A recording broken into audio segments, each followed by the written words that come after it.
Okay, so no time chun síolte trátaí a chur fás míad roinn fá trátaí an sa tunnel gach bliain timpeall 10 plánda.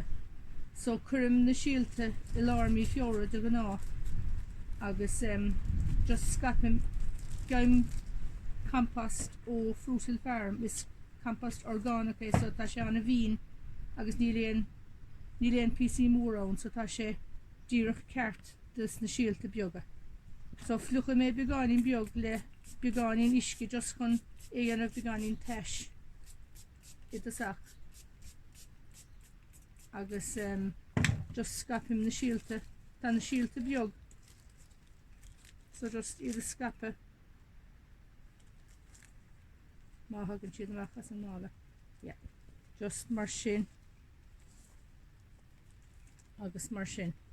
Is féidir iad a chur go singil I botaí ach dinne mé seo gach bliain agus Eibhlíonn sé amach go bregam.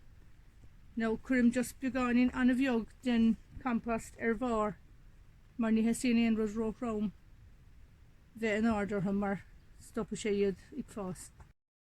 Okay, so tá na síolte just curtha an compost go munis agus táim chun iad a chlúdach le just beáin anna bheog den compost cíanna. Nas róchrám mar caitheadh siad brise suas tríd.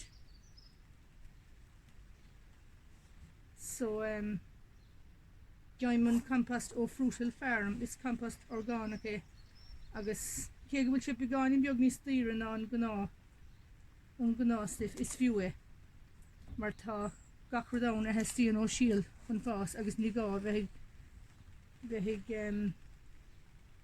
cuiineh bhí a thuirt an dus na plándaí feag tamil fada. Feag 6 ó 8 seachtaine a léad. Tá sé sin dianta agus chuir mé beáin beag eile isce bhar. Ná nuair bheith siad sála táim chun iad a thugann isteach sa tí cónathe agus iad ágant in óg chun go meach an test ceartachá agus testíon timpeall 5 céim díag ótha chun tos nua fás an bheith an test sin istigh sa tí an tomar fad.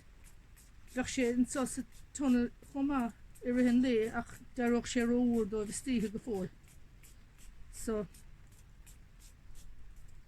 sin mé a tal díanamh ná fanna siad ins na saigh seo feag timpeall 5 seachtaine agus nuair a bheith siad láidre go leor tóga mé amach iad go singil agus chuir mé I botaí beaga iad insan leis an compost cíanna agus bheith siad ceart go leor an son feag beidir mí eile in íag san mar ní bheith siad deachta breis amach sa polytunnel go dtí mí bealtaine, lár mí bealtaine de gná.